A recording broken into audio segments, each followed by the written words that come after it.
The K-9 unit is a support unit that's here within the City of Colorado Springs Police Department. We are here to support the various units within the police department. Includes like our tactical enforcement unit, our violent offenders unit, fugitive unit, and most importantly our patrol officers. We're here to support them. The main goal of K-9 unit is to basically provide that support to our units, and at the end of the day take the suspect into custody in the safest manner, minimizing injury to them and to our officers and citizens alike. Currently, we have 7 K-9 officers in the patrol K-9 section.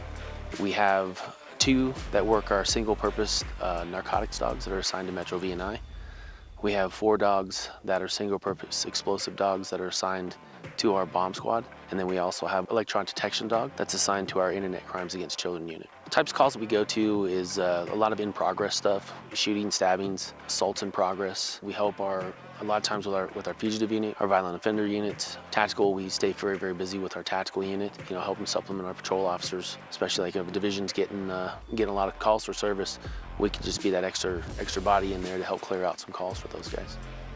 Interaction with the K-9 unit between us and the suspect. They're barricaded or they're in a position where they don't want to go back. They're intent on escaping us or evading us. Having that dog is that force multiplier where we can be in a situation where we point our gun at them or we point a taser at them and it just has no effect on them. But the psychological aspect of the dog being there, suspects don't want to get bit. We don't want to have to use that force if we don't have to. So the ultimate ending or the best ending to that situation, them surrendering peacefully. I joined the K-9 unit because I've always been impressed with the working dogs in all facets of what they do, whether it's military or search and rescue or apprehension or narcotics work. So I've always been interested in working with those dogs and using them to assist officers or the general public. How much training goes into training a police K-9?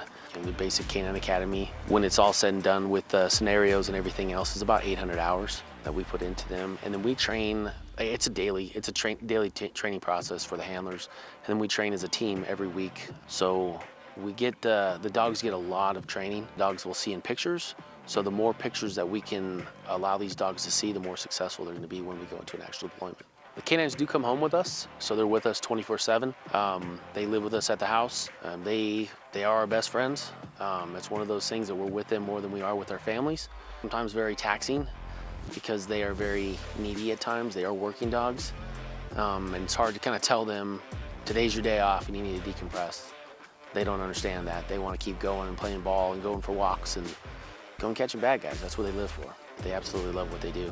Does it hurt the dogs? I mean, there are situations, like I said before, we deal with violent people that are intent on escape or evasion. So they don't want to go back to jail and they will do whatever they can to get away from us. And sometimes that means hurting our dogs. Fortunately, that doesn't happen very often. We do have protective equipment. All of our dogs do have ballistic and stab-proof vests. So that's another bit of peace of mind and insurance that we have, that we know that the dogs are being placed in a situation with a little bit of protection to keep them safe. I think the K-9 unit benefits the community by keeping officers and the community safer. These dogs can do so much that we can't do. They're much faster than us. Their senses, their hearing, and their sense of smell is so much better than ours. So with that being said, they're able to locate people a lot faster than we can and apprehend them a lot faster than we can because of their speed and agility. A lot of people don't know that our dogs do evidence searches, article searches, and for example, if we have a suspect that goes running and runs through a highly populated area, maybe an apartment complex where kids play, and if they throw a weapon of some sort, whether it's a firearm, a gun, a knife, that might be hidden in a bush, and our dogs can be utilized to locate that weapon or that firearm so that members of the public or kids, when they're playing, don't come across it and find it. I would say some of the common misconceptions when it comes to the K-9 unit are that these dogs are vicious or ferocious. They're just dogs at the end of the day. They have a job. They absolutely love what they do. But you can see when you come and actually watch these dogs work, there's nothing malicious or malice about what they do. We constantly are evolving our training to ensure that when these dogs are apprehending a suspect, that they are doing it in the safest manner to minimize injury to the suspect. Some of the biggest challenges that we deal with in the K-9 unit are the fact that we're working with a living creature that thinks. So we're trying to motivate this dog to do what we want them to do. And sometimes they, they have good days and bad days just like we do. So some days they're like, nope, not gonna do it. So we have to find creative ways, either with a ball or food or some way to motivate them to get them to do, so we can shape that behavior and make them successful. Actually, the first suspect Riggs ever located was an individual who had pointed a gun at his significant other and then fled into a trailer park. What we didn't know at the time when we went searching for him is he had hidden under one of these trailers and actually shot himself as a result of the prior incident. And when Riggs was deployed, he located him underneath a trailer, and we were able to take other measures to get in contact with the male and realized he had actually seriously injured himself.